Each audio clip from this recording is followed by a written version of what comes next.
G'day guys, so today, very quickly, going to go over what we covered off in the seminar and go into a little bit more depth. So the things I want to talk to you about today are the importance of stretching. Just going to go through what the different types are. So referring to our static stretches and active stretches, or static and mobility.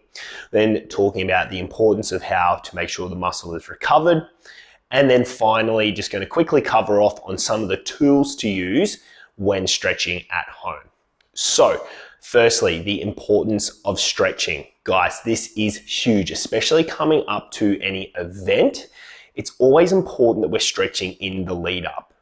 The best way to explain this is that when we have a nice mobile and flexible muscle, we are in the least or smallest percentile of chances to sustain an injury to our musculoskeletal system. So the muscles that are on our body.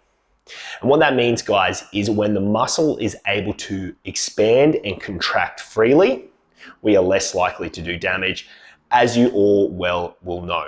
When you've got a tight muscle, you know you're unable to perform as good and that there is that higher risk of sustaining an injury.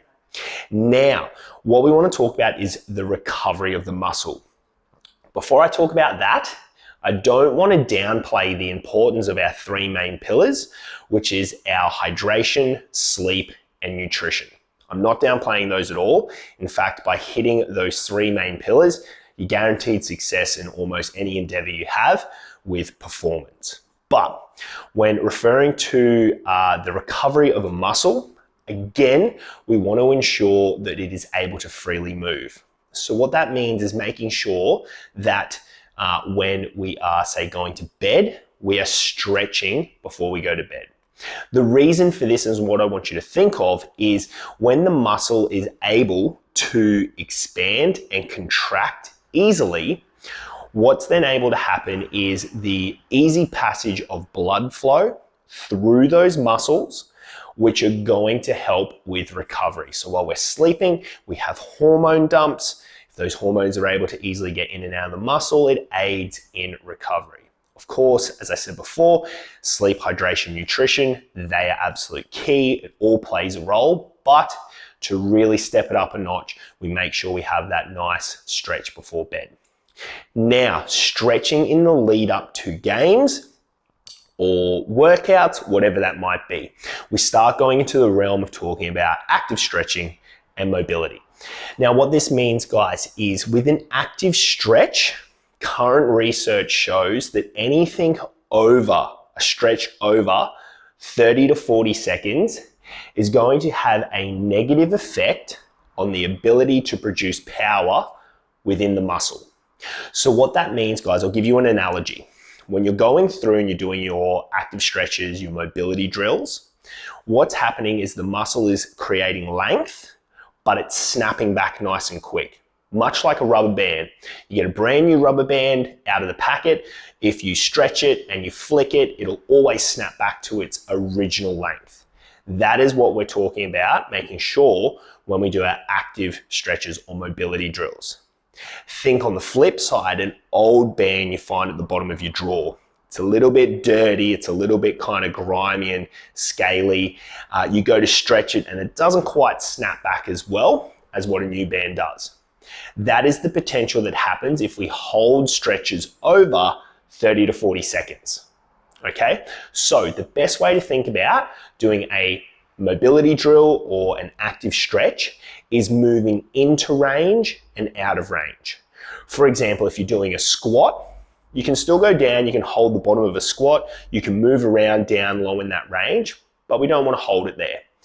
Likewise, when we're doing, say, hamstrings, so the back of the leg, we might be doing like a walkout, or we're just stretching, reaching for our toes and coming back out. So we move in, we move out, we move in, we move out. Now, where you might hold it for a little bit longer rather than just that constant movement is if, say, it is a little bit tight. Say, for example, your hammies are tight, you've gone for a run or you've done a leg workout, hamstrings are tight. You might, for the first few stretches, just go in, hold for a few seconds, maybe 20 seconds, and then move out. Do the same again, try and get a little bit more length, and then move back out, but we're not trying to overstretch. You then may move into your mobility drills, which may be like a walkout or leg swings, whatever that might be, starting to get more specific for the task at hand, be it game, competition, workout, whatever that might be. So that is the importance there, guys, our recovery aspect of our stretching and also priming the muscle. Okay, what I now want to talk about is the tools you can use when we refer to our stretching. Now, these are both, or all these tools are good for pre and post activity. So warming up, getting mobile, getting active, and then also cooling down. The first one I want to go over, this is very cost effective. Everyone should have it, but this comes with a warning. It should not be the only tool you have. Now, these do cop a bit of heat. However, they do serve a purpose. First up is the foam roller. Now, guys, we can't go wrong. This is a great tool, but using a foam roller does not mean we are getting a more flexible or looser muscle. A foam roller is simply there to break up the fascia. Now, the fascia is a weaving or a, much like, actually, if you think of a chicken breast, the white film that you sometimes get over a chicken breast, that is fascia. That surrounds our muscles, that holds them all together. This can bind up, this can get tight in a sense. So think of it as a muscle, it can get tight as a sense. The fascia can bind up. What a foam roller does is it helps to break up that fascia. Now, what that means is if you try to go and stretch, do active stretching or static stretching, very tight fascia, you're gonna feel that sensation of tightness a lot sooner. So if we foam roll, essentially what we're then able to do is increase the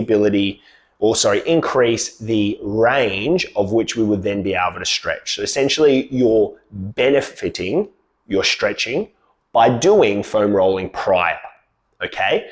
Now, just doing foam rolling will not fix the issue. It won't, hands down. So you need to foam roll and then stretch. It is a tool to be done in conjunction with, okay? There are some great things you can do with foam rollers, especially when it comes to your back. So extension, thoracic extension, lumbar extension, laying over the foam roller, absolutely great. There are some really great exercises you can do on it. However, it is not the be all and end all. You still need to stretch, and that is the key takeaway there. Next up is, and what everyone should have, a trigger ball. These are super important, guys. They are also great. Now, in terms of size comparison, a trigger ball, it is slightly smaller than a cricket ball. It is commonly referred to the size of a lacrosse ball. However, for all of us Australians, we may not be too aware of the size of a lacrosse ball. So think a trigger ball, slightly smaller than a cricket ball, not really the same size as a tennis ball. In terms of firmness though, it is softer than a cricket ball, firmer than a tennis ball. So there is a little bit of bounce. If I were to bounce this, it comes straight back up, just out of camera. So trigger ball, guys, these things are great. You can trigger the muscle. So getting into trigger points, it can also help break up stuff. So especially with shoulders, with hips, for QC, girls, getting into the hips, getting into the glutes, getting into the feet. So rolling on the bottom of your foot, your plantar fascia. Trigger ball is super important. I highly recommend getting these, guys. I'm not going to go through all the trigger points because there are a million. It's very simple. If you have somewhere that's sore, so my bum's sore, go trigger points or trigger ball for bum into Google. Bang, it'll come up. It's all there. Trigger balls, guys, absolutely essential. I have about 5 lying around. I always have one in my car, one next to my bed, one in my gym bag, one in my normal bag. I've got trigger balls everywhere. They are great. Finally, the last thing. Now, this can essentially be done as two. It is a stretching band. So you see here, it's a stretching band. This is power tube. So they also do trigger balls. And I will refer back, guys, the trigger balls, very cost effective. Again, if you're in Australia, you can shoot on down to Kmart or Big W. You can pick them up for about $5 now. It's super cost effective. Of course, if you go to, say, your Rebel or your Amart All Sports, they're going to be a little bit more expensive, probably looking at $20 or $30. They do the exact same job. But let me be clear, guys, with a trigger ball, you need to go firmer than a tennis ball, okay? A tennis ball is great if you're very, very sensitive, but you're going to build up that resistance very quick, and you're going to want something firmer, right? Cricket ball is probably a bit on the other end of the spectrum, almost like a golf ball, very firm. So yeah, guys, I'd highly recommend investing in that trigger ball. Now, for the stretch band, they're very good. That one I just showed you, it is a stretching band. It's designed for stretching. It's great. However, that is all it can really be used for. If you do go down to your Amarts, to your Rebels, or even online, especially AlphaFit, you can get resistance bands. Now, a resistance band can be used for stretching. It can also be used for activation work. It can be used for actual workouts. So your investment is going to go a lot further with its versatility if you invest in a resistance band. So if you type that into Google resistance band, you'll be able to get it. Now, if you do go onto AlphaFit, one of the main providers in Australia, I would recommend either a purple or black band.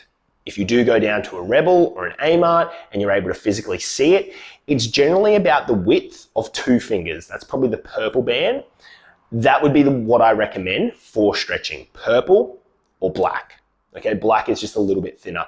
Now, there is somewhat of a traffic light system, so different colors have different resistances. However, these colors do vary across brands. So I'm just giving you what I know for AlphaFit in terms of their color range. They are different. Some of them do have also kilo settings, so they have a kilo range for each one. I don't know those off the top of my head. Again, they change within brands, all right? So it's not just a universal limit that they work with. But keep that in mind about the width of 2 fingers, probably no thicker than that. If you go a little bit thinner, that's fine. 1 finger is probably getting a little too thin, okay? And I don't have massive fingers. So they're the 3 main tools I'm going to recommend, guys. A foam roller, it is good, but it's not the be all and end all. Foam rolling with stretching, that's how it gets done. Trigger balling, so hitting trigger points, absolutely essential. Highly recommend, can't go past a trigger ball. And third, our resistance band or stretch band, very, very good. However, I would recommend, especially bang for buck, getting a resistance band. Stretching band, it's only good for stretching. Resistance band, you can use it for stretching, activation, mobility, and workouts. So your dollar goes a lot further there. They're the 3 main tools, guys. So just a quick cap off of what we spoke about. We covered off on the importance of recovery when it comes to stretching, the importance of stretching when it comes to performance, and the difference between active stretching and mobility, or the active stretching and static stretching, or mobility and static, so those longer holds. And then finally, the tools.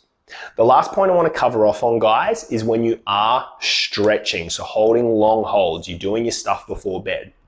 You probably want to change stretches or move in and out of the stretch probably after a minute. I wouldn't really go any longer.